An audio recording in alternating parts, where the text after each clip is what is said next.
Hey everybody, I'm Victor, back again with another video for inventors. Before I get into it, and it's a good topic today, I want you to check out my website. I own a company called Invent with Passion, and that's exactly what it means. We take the passion that you have, we take the passion that we have, and we make a great product, and we help you form businesses. So if that's something of interest to you, check us out.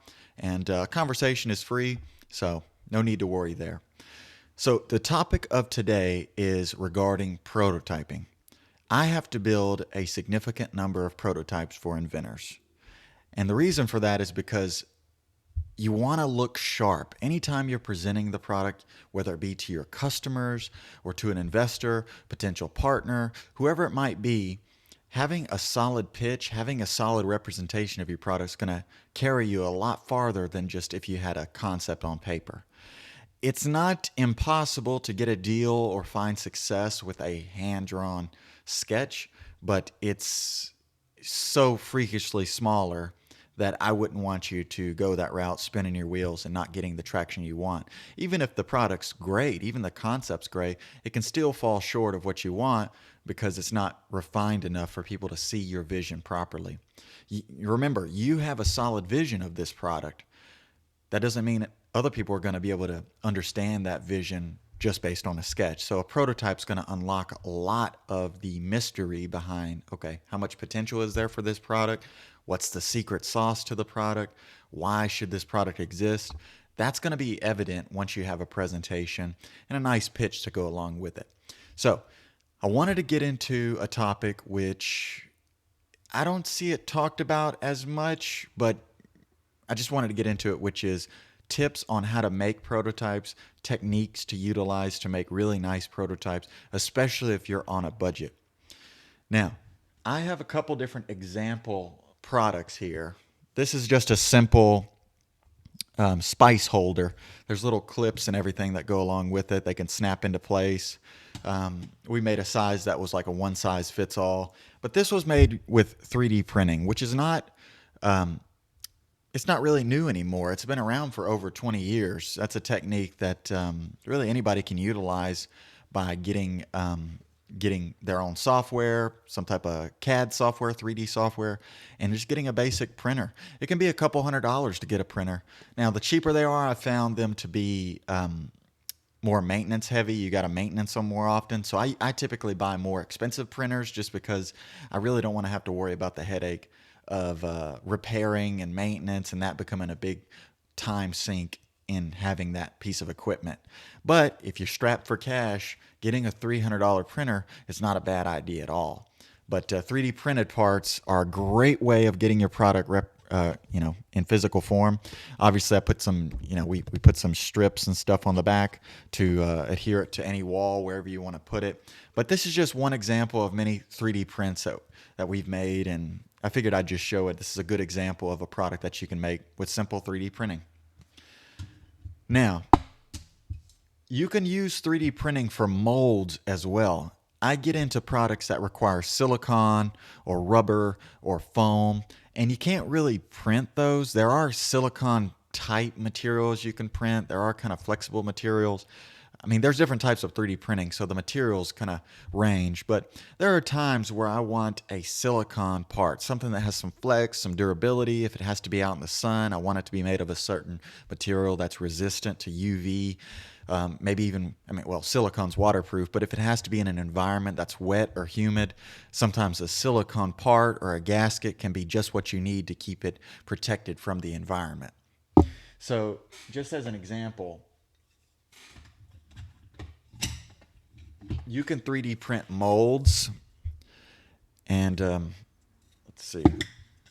You can literally 3D print two halves of a mold if you want to make a silicone part, and you can just put them together. It closes it up, and you can fill this up with resin or some type of a rubberized material and actually cast some really nice silicone parts, stuff that's like looks like it came off of a production mold. You can cast with these types of techniques. So So that's a good example of another use case for 3D printing. If you have like a silicone, rubber, foam, something that urethane material, you can cast it. Starts out liquid, then it cures into a solid part. It's an amazing technique. I've used it countless times, and the results are phenomenal. Now, one of the things I absolutely love is machining parts. You can machine most anything. This could have been machined out of some other plastic with a CNC equipment. I mean, and the parts are phenomenal. I often prefer to go the CNC route if I need some type of structural, like if it needs to be made out of metal, for instance. Like here's an example. This is pretty much an industrial massage tool. It's not electronic, but believe it or not, there was a good amount of design work that went into this to angle the fingers, make them low friction, and you can massage nearly every part of your body, and it's not uncomfortable. But this whole piece, even though that's red, this whole piece is made out of metal. And you can actually 3D print metal parts, but it starts getting more expensive typically. But if you go to a machine shop or someone who's familiar with working with metals, they can take your design file and actually build an actual prototype out of that material. That's really nice. I mean, look how smooth this edge is. That came off of a drill bit, and it's really phenomenal how detailed some of these CNC parts can be, which is a simple drill bit that's computerized that comes down and cuts away the material and shapes out your part like this.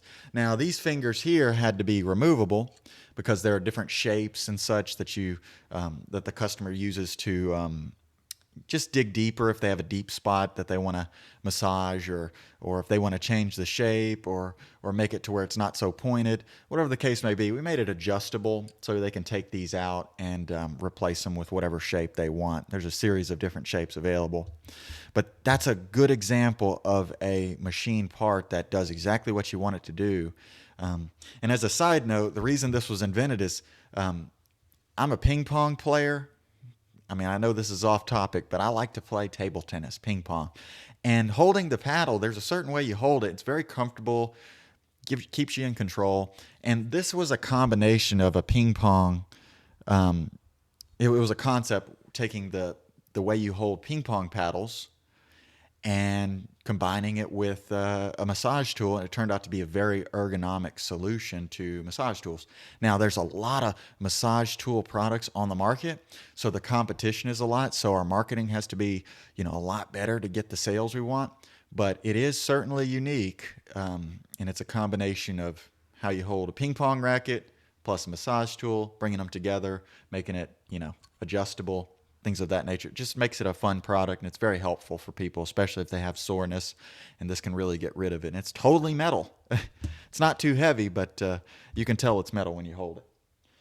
Now, speaking of machining, there are things called routers. And routers they're basically the same thing as a CNC machine, but especially if you want to make stuff out of wood, you can use a router. And most every design tool or prototyping tool is going to need some type of source file, and I'm responsible for designing those, and we got to prototype it, and sometimes got to make revisions, and we go back to the file, make some adjustments. That's all pretty standard stuff.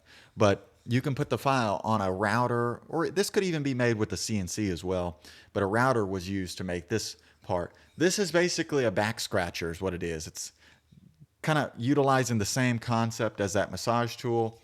You can take different heads off, and you can just slide them in, and the wood was a phenomenal way of getting the action that you want to have with a back scratcher. Now, again, this is a busy market, so it takes a lot of marketing to stand out because there's so many different back scratchers. I mean, it's tons and tons of them. But this was as an example. This was more like kind of a side project to show, hey, we have a new design for a back scratcher. Let's make it. Show people, hey, you can make wood parts with a router or CNC. And again, it's very smooth. It comes off the machine very smooth, and it's a phenomenal way to get prototypes, especially for wood, but you can machine other things. But But you get my point. You can make some phenomenal parts with machining. I prefer machining if at all possible, depending on the project, what it needs. Now, speaking of wood, this is another machine part. This is just a simple pen holder. This is for people who have premium pens who spend like $100, $150 a pen, and they really only need 2 or 3 pens, and they're all very expensive.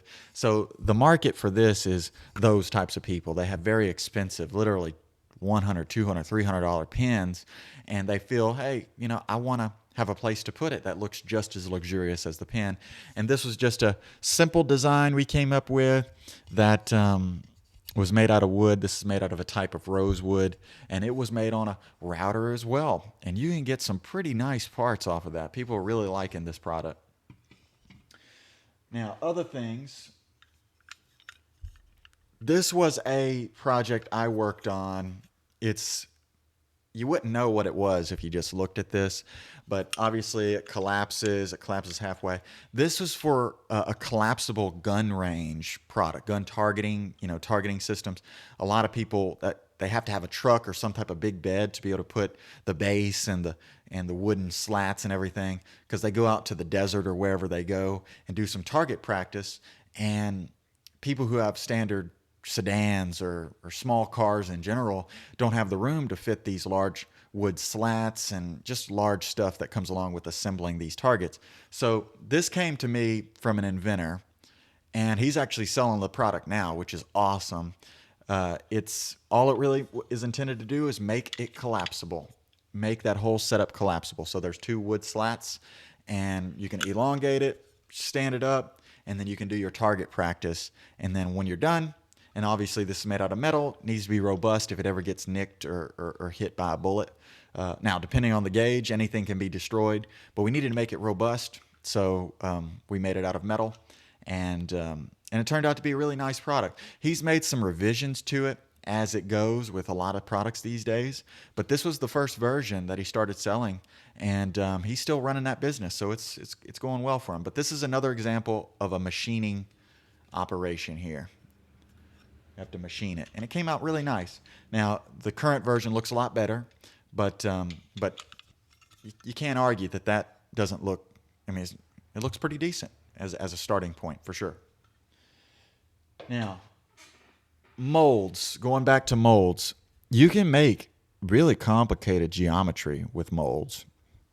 I've made some really complicated parts with these molds, and it never ceases to surprise me all the different geometries you can make with parts and utilizing molds to make those parts, especially if they're, like I mentioned earlier, silicone or rubber, which is a common material these days if you want to make something comfortable to hold, or something that needs to wedge into something else, or just something that needs to be waterproofed, whatever it might be, or resistant to drops or falls.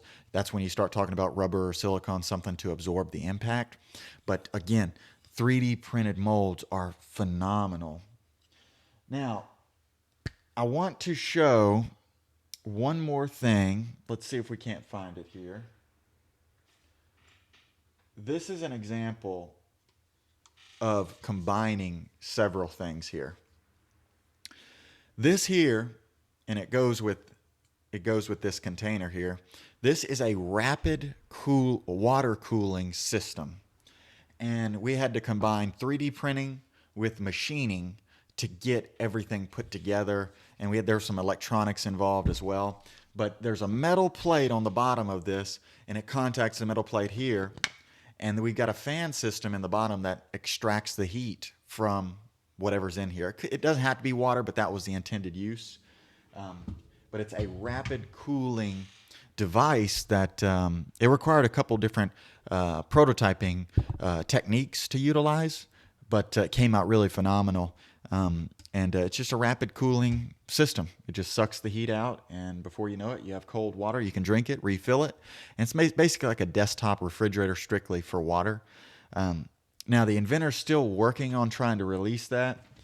People ask me all the time, how many products have I developed that have gone to market? Well, it's not the product that determines the success in a lot of cases. It's how it's brought to market, what kind of steps that you're going to go through to bring it to market.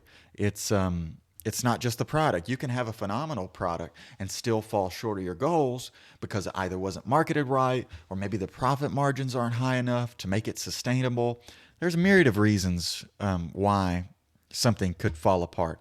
And that's when you work with a person like me, or just really any company that has a history of working with inventors and helping them get to market, because we're going to be able to see opportunities or see issues that could raise their head later on that we can help you avoid. Because frankly, many inventors quit, and they usually quit, one, obviously because they run out of money, and two, is just they just don't know what to do. They're kind of overwhelmed. So I try to help people constrain their attention to getting a nice product, getting a nice presentation, and then testing the market with that prototype. We'll work out the patent pending and everything. That'll be addressed as well. How do you protect your idea and such? But once you have a nice representation, a nice visual of your product, especially something that's physical and works, and just a nice demonstration of your product, your odds of success skyrocket, because it shows that you're serious. It shows that you're in the game. You're in to win, and you're going to put any effort necessary to make this successful. And those are the type of people I like to work with. Unfortunately, there are a lot of inventors that come my way that the idea is kind of, it's just an idea I came up with yesterday or last week. You need to have some more conviction, to make these types of products successful. I'm looking at the people I've worked with that are successful, and they're, the entrepreneurial type. And if they aren't, they're willing to learn. And, they go through the ups and downs of trying to make this a reality. They're not quitters. But the idea to them was a lot more important than some of the people that I'm seeing come through. Not everybody's that way, but I do notice there's a lot of inventors that are like, I came up with this, pretty cool. I want to sell it, bring it to market. But there's a couple steps you got to do to make yourself qualified, essentially, to sell the product or get someone to adopt it or partner. And that usually stems from having a really nice presentation that you can show and convince others to get on your ship, basically, get in support of you. So, and then another thing, there is another 3D printing technology. This is one of the rough early versions. This is like a new type of lens here. But there is something called stereolithography. It's another type of 3D printer. If you want the highest of the highest of the highest quality prototypes, a lot of times that involves an SLA printer, stereolithography. It uses light to cure your parts. Now, this hasn't been cleaned up. This is just right here. The parts you get from this are phenomenal. I mean, you can make really small, intricate parts with it, and it looks like it just came off a mold. It really does. It looks like it just, if you told somebody it came off a mold, they'd probably believe you because it's so well crafted. You don't see layer lines.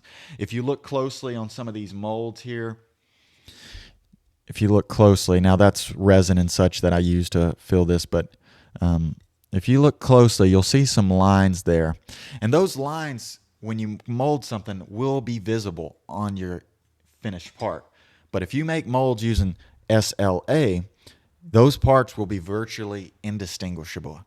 There are layers, but they're so small and so not noticeable that if you told a person it came off a mold, they would believe you because it's just that high resolution. So that's when I really need to make a high-end product, make it look really high-end, or at least make it look like it's been off a production line. SLA is another really good tool I use to make these parts. So I just wanted to introduce a couple techniques that I use, and you could use as well. It's just up to you on how far you want to take it. If you'd rather just say, hey, screw it, I'd rather, someone else do it, someone else just take care of it for me, I'm fully in support of that because you have more than one role. I'm trying to whittle that role down into one role, which is how do you grow your company? How do you keep your company expanding? How do you get your marketing and reach further? How do you expose your product to the world more and more? And that's the role I want you to master because that's going to determine your success. Prototyping, frankly, even though I do it every day, it's not as hard as running a business. And I'd rather you focus on all the key skills to run a business. Make sure your profits are right. Make sure the product, of course, is high quality and that it's representative of what you want people to have and what you would like to have yourself. And you'll be overseeing a lot of things. I want you to be the master overseer. Obviously, having a strong vision to make this a reality, but really just governing everything. And you have a team virtually for every department, and your role is one role, which is how do I grow this company more? Who do I have to speak with? Who can I partner with? What other steps can I do to make this product bigger and better and more visible to greater audiences? And once you focus strictly on that, you're going to become a powerhouse, because that's the key element to success. The people that don't succeed typically are lacking that element. And here's the key to all this. It's learnable. You can learn that. You just got to practice it. You got to go out, introduce yourself, show people, hey, you're an expert. You're an inventor. You're a hardworking inventor. You put some money into making this a reality, and you're going to take no precaution. You're going to take every step necessary to make this successful.